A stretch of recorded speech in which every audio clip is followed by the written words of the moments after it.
Today, we're diving deep into the fascinating world of mermaid-like beings from across the globe.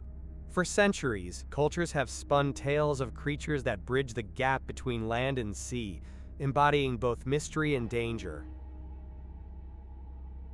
Mami Wata, from a Pidgin English term meaning mother water, is believed to be a water spirit in many parts of Africa, especially West and Central Africa, and in African diasporic communities.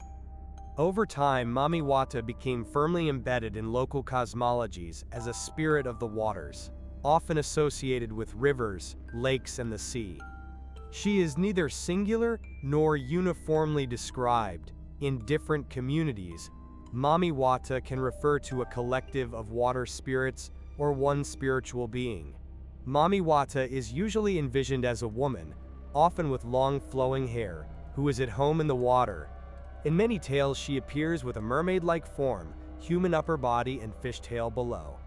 A common image is of Mami Wata rising from a river or ocean, combing her long hair with a golden comb and admiring herself in a mirror. Sometimes she is accompanied by a large serpent coiling around her or carried in her arms. Mami Wata's presence is often associated with wealth, luck, and fertility.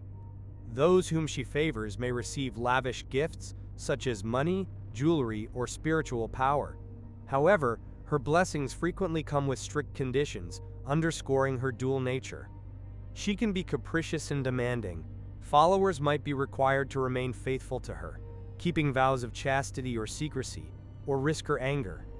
In some communities, Mami Wata is revered with elaborate altars, offerings of perfume, jewelry, and sweet drinks, items believed to please her luxurious tastes. She thus embodies the allure and danger of water, at once a nurturer who grants prosperity and a temptress who can drive one to madness or misfortune if not appeased.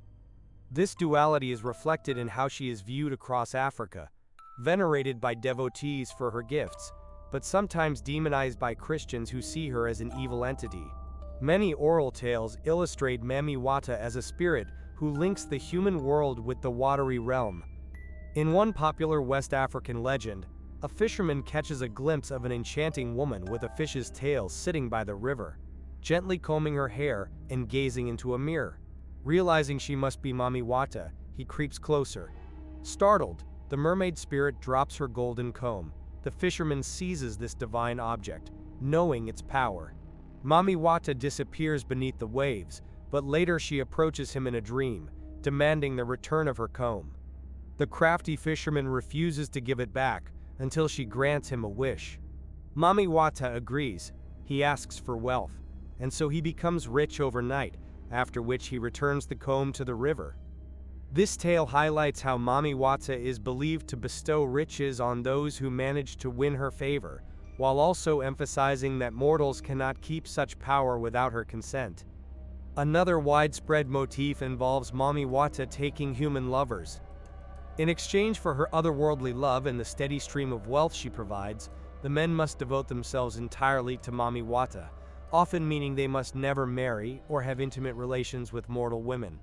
If they break this covenant, the fortune she gave turns to disaster. In Hawaiian folklore, representative of Polynesian mythology, Kananaka is a legendary mermaid or ocean spirit. Her story has been passed down through oral tradition and song, making Kananaka a well-known figure in native Hawaiian legend. As an island people surrounded by the vast Pacific, Hawaiians have many tales of magical sea creatures. Kananaka is usually portrayed as a mermaid who inhabits the coastal waters. The name Kananaka in Hawaiian can be interpreted to involve Kananaka, person, hinting that she is a person of the sea. She appears in old chants and local lore, especially on islands like Molokai and Maui, indicating her story was rooted in particular places where her presence was felt to be near. Kananaka is described as a magical maiden of the sea, sometimes fully human in appearance when seen from afar, but at other times revealing aquatic traits such as gills or a fish's tail. In Hawaiian tales, she is often associated with the gentle, enchanting side of the ocean. Islanders would say the play of moonlight on calm waves, or the sight of a woman swimming gracefully in a remote cove might be Kananaka at play in the surf. She is strongly linked to hula, traditional Hawaiian dance, in some stories. One nickname for her is the mermaid who dances. Kananaka cannot live long on land and must return to the water. If a human tries to capture or restrain her, it's said the ocean will rise in her defense. Hawaiians traditionally regarded encounters with Kananaka as a mixed blessing. Seeing her dance or swim was a sign of a fortunate, sacred place, but trying to possess her could bring misfortune, like storms or drowning. A well-known Hawaiian tale illustrates Kananaka's role in island folklore. On the island of Molokai, people spoke of a certain secluded shore where the moonlight would often reveal a lone woman dancing. Drawn by the lilting movements of her hula and the shimmering reflection of her figure by the waves, some villagers grew curious. In one story, a young man hides among the rocks to watch this midnight dancer. To his astonishment, he sees that as dawn approaches, the woman plunges into the ocean, and her lower body transforms, catching the gleam of scales before she disappears under the surf. Realizing he has witnessed the mermaid Kananaka, the man tells others of what he saw. The next night, a group waits and tries to approach Kananaka as she dances. But the moment she senses their presence, she flees to the sea, this time summoning a sudden high tide that nearly sweeps the onlookers away. Come morning, the only trace of Kananaka on the sand is said to be strange footprints that end abruptly at the water's edge, alongside patterns in the sand like a tail might have made. In another tale, a fisherman actually encounters Kananaka while diving. She saves him from drowning and takes him to her underwater cave, where he remains for several days enchanted by her. When he returns to land, he finds many years have passed, a reminder of the different flow of time in the spirit world. The Ningyo is a creature from Japanese folklore, often translated as mermaid, though its portrayal differs from the Western mermaid image. Belief in Ningyo dates back many centuries in Japan. The Nihon Shoki, Chronicles of Japan, 8th century, records strange fish-like beings caught by fishermen as early as the 7th century. These creatures were usually depicted as magical fish with human elements, and they belong to Japan's rich tradition of yokai, supernatural beings. Finding a Ningyo was often considered an omen, sometimes a sign of coming disaster or bad luck, but in certain stories, the Ningyo's flesh held the secret to immortality.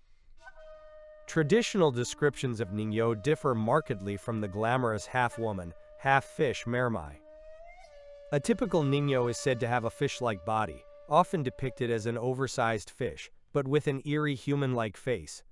Some accounts describe the Ningyo's mouth as small and monkey-like, with rows of tiny teeth.